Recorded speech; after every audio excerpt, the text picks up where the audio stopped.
Hello, this is Linda Ventris Nichols, evolutionaryhealer.com, and I have with me the most amazing person, LaKeisha Hankins. Welcome, LaKeisha.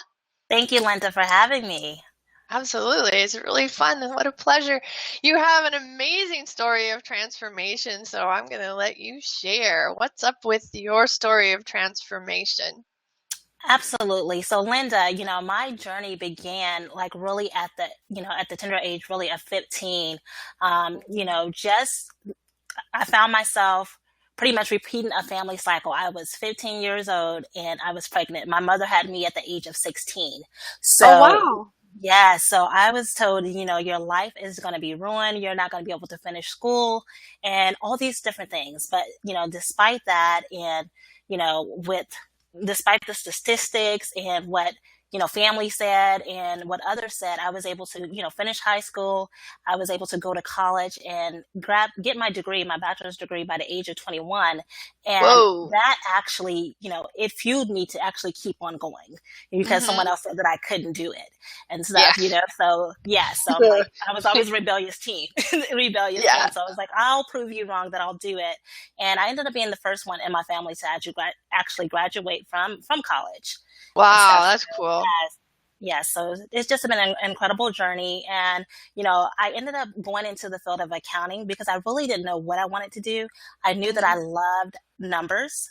So I Yeah. was like, okay, math makes sense, right? So, I'll do that. So I kind of like went down that road. And then, in college, one of my favorite classes was psychology. And at that moment, I realized, what, I should have went for counseling or something, but I didn't want to start all over. Like I felt like I had gotten so far, didn't want to transfer schools because I was going to a business school that really just dealt with, technical in business. So psychology was not a major offer there. So I stayed on that course of actually, doing accounting. But what I ended up finding out, that my true passion really was just empowering women. And I decided to go for it, go after my dreams. And I went and got my certification and became a certified life coach. And, today I am pretty much living my dreams and just helping other women to unleash their passion and stretch outside of their comfort zones. Cool. Very cool. Yeah. And so we're going to be talking about unleashing your entrepreneur, which I love that idea. So, and I like what you say here. It's time to live your best life. So, and that's really what you're doing with women, inspiring them to live their best life, right? Yes, absolutely. Because you only have one life, Linda. So it's like, why not make it the best life possible? Yeah, right. Somebody says, and I believe we only get at least one life. And she said, Yes. well, how did she say it? And this one has an end date. Okay, so trust the process. What do you mean by trust the process, LaKeisha? So what I mean about trusting the process is that whenever you're going after your goals and your dreams, is that there is a process that you have to go through, and sometimes it doesn't go as planned, and you just have to trust that on the other side of that process is your goals and your dreams. Mm, good one. I like it. And then outside your comfort zone, like, is this comfortable for you now, but maybe in the past it wasn't to get in front of camera? I know it wasn't for me until I broke through the process my husband and I take people through. No, it absolutely was not comfortable at all. I'm an introvert and I am shy. And it was maybe a year ago I got invited to do a video challenge, and that's what really just helped me to really just get over the fear and Cool. go out and do it. I love it. I love it. And then keep moving forward. So, have that focus, but then take those aligned actions, right? Yes, because in order for you to get results, it requires taking action, and it has to be intentional, right? And, there are different seasons where things might go slow. They might not go as planned. The money might not be coming in, or the clients are not, opting into your program or buying your products or services. But you have to trust that process and keep moving forward, keep planting those seeds. Yeah, and I really believe in relationship marketing and definitely saw the benefits of it. And it really is about building know, like, and trust. And I was 2 weeks out from a VIP day and told go sell a 3-month $5,000 package, and I'm like, okay, my husband will do it. I was the one that did it, and I'm like to my coaches, how did that happen? And they're like, you were selling to people you had already established the know, like, and trust. And I'm like, yeah, that's true. So just getting to know people and not making any kind of pitches, finding out more about their business and what they're up to and how you can support what they're doing and who you can bring to them and refer to them. Yeah, it's all about building those relationships of know, like, and trust. So very cool. Okay, and then find your dream team. Tell me more about that, because I love that. I've used that term too, your dream team. I think that's such a great term. Right, because you got to have your dream team, because not everyone is going to support you or be on board with your vision. So even if, sometimes it's your own family members. Luckily me too, my husband is very supportive, but when you don't have that, you have to be able to reach outside of your circle and really create a circle of where you can go and you can share your ideas with other people that are like-minded, just like you, that are going after your goals, and they're just as crazy as you, going after your goals and your passion, but they understand and they get you. So I call that your dream team. Those that when things aren't going right, they're going to be the ones that push you to go forward and encourage you to keep, going after your goals and your dreams.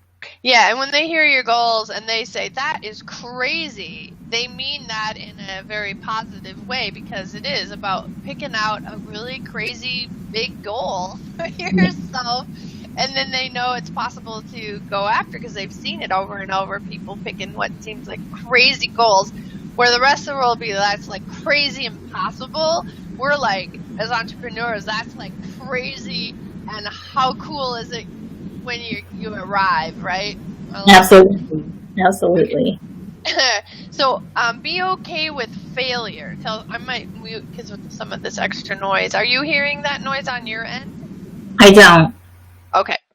So be okay with failure. Tell us some more about stuff like, failure. How do you feel about failure?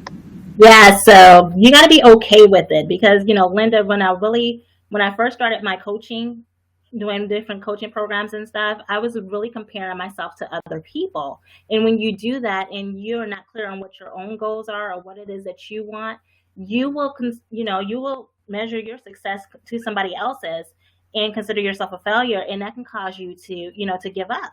So you have to be okay with, failure. And, that's part of the process. It's trusting that whole process and being okay with it. Like, you're not going to get it right the first time. Yeah, absolutely. Just like a baby, when they're falling down, we don't go, oh, they failed again. We're cheering them on, like, yeah, you fell that much closer. I love it. Yeah, and that whole imperfection thing, man, for perfectionists like myself, that was a toughie to be able to put stuff out in the world, because I'm more of an editor. It's like, oh my gosh, I just published like 9 books in 1 month. And I got to a point where I was like, I cannot read this. And it got confusing because the same stories are in the small books as well as in the large book. But I don't know. It just got crazy town. And I just imperfectly sent it all out into the world. And it's like, you can always republish, but let it go. It was awesome. Yes, absolutely. Imperfect action. The thing is that you just got to get it out there. Especially, like you said, being a perfectionist. That's me too. I'm a perfectionist. So like my first coaching program, it took forever to get it out there, because I kept going back and like, okay, is this enough? Am I giving them enough? Et cetera, et cetera. So it wasn't until it took me like a year, really to make this program. And then I was like, let me hire a coach, because it wasn't like the business stuff that I needed. It was more so the confidence. And she gave me that accountability goal. And it's like, okay, that program that took me a year, I had it cranked out within the next 6 weeks. So by taking imperfect action and stuff, because it's like, you got to set yourself a deadline, especially if you find yourself being a perfectionist or, along those lines, and worrying about what other people think and stuff. So definitely just, be okay with being not perfect. No one's perfect. Nope. Yeah, for sure. And, getting it wrong, there really isn't such a thing. It's just all valuable learning experiences. So if you feel like you're getting something wrong, it means you're attempting things. And so when we kind of hide in our perfectionist world, or I want to get this right world, we are so not taking action. We are just plain old hiding. And my first coach told me, "You're hiding." And I'm like, okay. And I walked out of the stall of the bathroom at a big event, and my name tag was flipped and under my vest, halfway under my vest. And it's like, I am hiding. There's physical proof right there. Right. I love it. Okay. And then know yourself. That's another biggie, isn't it? Yes, absolutely. It's one of those, again, knowing what it is that you want, what success looks like for you, knowing what your values are, and making sure, like, whatever you're doing in your business, that it's in alignment with who you are, right? So then it doesn't feel like sales. It doesn't feel like you're, a sleazy salesperson or selling cars or anything like that, because you know who you are and you're being true to yourself in your marketing, in your messaging, whatever it is that you're putting out there in the world. And again, it goes back, to you got to trust yourself. Yeah, and whoever doesn't like what you're doing and what you're putting it out or the way you're putting it out or blah, blah, blah, they're not your ideal client. You don't even want to be working with them. They're actually your predator. And then you get to stop and say, why am I drawing in predator energy? Why am I drawing in predators? And that's been a huge thing for me. Like, my mom was always kind of like my predator, and my father was that buffer between us. Well, I lost him to suicide in high school, so all these years I've been working that out, like how to keep boundaries so she's not I feel like I've been running from the predator all my life and just figuring out how to sort of protect myself. And then I had my shaman say,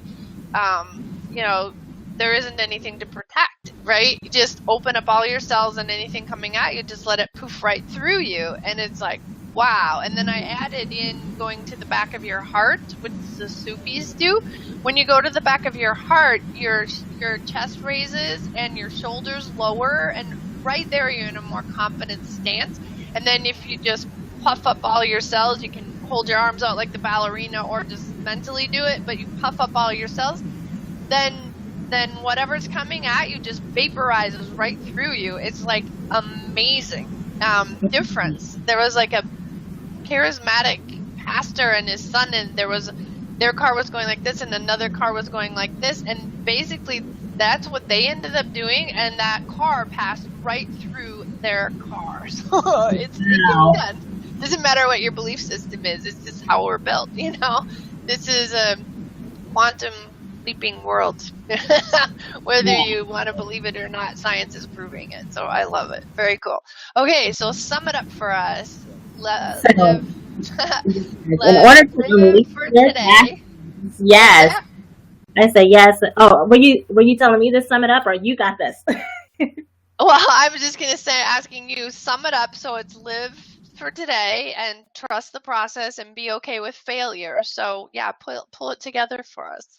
Yes, in order to go out there and go after your dreams and unleash your passion, you have to live today, because tomorrow is not promised, and trust the process. That you marry that process and divorce the outcome, and be okay with failure. You have to get it. Sometimes you have to get it wrong before you get it right. But at the end of the day, you'll have a life that's more fulfilled, and be doing what it is doing what you were called to serve is how I see it, and what makes you happy, truly fulfilled. Yeah, absolutely. Very cool.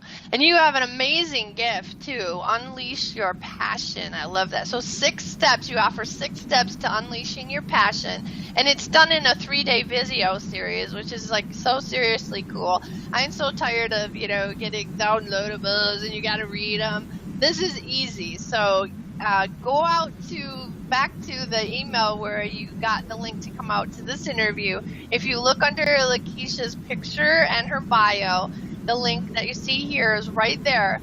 Just click it and you go out and grab her freebie. Just register for her freebie. You won't want to miss that. It's a great gift, and thank you so much. That's really generous. That's a lot of work, creating 3 videos. You know what? I love it, and I love being able to share my gift with others. So thank you again, for allowing me to share this space with you. Absolutely. Tell us a little bit about those 6 steps. What are you offering there? Like, how do you teach people? Yeah, so the 6 steps pretty much boil down to understanding what your why is, what it is that you want to do, right? And then identifying who your ideal client is, and sharing with you how to take what it is, your gift, and package it up and offer it to the world. And I show you how to do that in 6 steps. And pretty much these steps are, taking action. So you're going to walk away from the video with, with the product or with an idea of what it is that you really want to unleash. Wow, that's very cool. I love it. I love things that put people into action.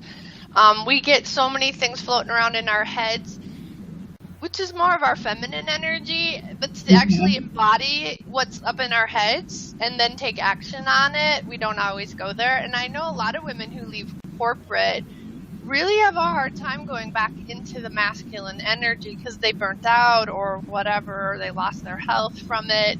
And I, for one, have had health issues, and so, I kind of like, when it comes to like embodying and taking the action, I will resist that. And there's a great book on resistance that I absolutely love. It's what is that? The Art of War. Have you heard of that one? There's a no, the War of Art. The War of Art. I always get that mixed up. One's the old book, the other one's the new one, but it's all on resistance. It's a very good book because a guy who like lived in resistance for years wrote it. Stephen Pressfield. So it was a very cool book. All right. Well, thanks again. This is very cool. So anything else that you thought of, during this interview? There's any last minute words you want to leave people with? The last thing I would say is, don't procrastinate and just really go out there and, trust yourself and go after your goals and your dreams. There's no time to play it small. The world's waiting on you. Yeah, it's so beautiful because we do this whole human experience and then finally we're ready to just sort of like step out on that stage and we're sharing. We all come in, on that equal plane and all in our power, and then we just forget and we lose our power or whatever, and we can just step out there and get paid well for what it is that we remember. So I love that. I call it the 3 stages of the female psyche. And when we get back out there, everybody's like, okay, so like, what do you remember? And they'll actually pay us for that. So it's very cool. I love that. Yeah. What they think of it. Yes. And we are individual. We're all the snowflakes. I get that piece. But when it comes to, we're all spirit beings, right? And we are very powerful in what we can bring about into the physical. So it's very cool. All right. Well, thank you again, LaKeisha. I really appreciate you coming on and teaching our listeners, our viewers, right? Yeah. So thank you again. Thank you again for having me. Yeah, for sharing your wisdom. Absolutely.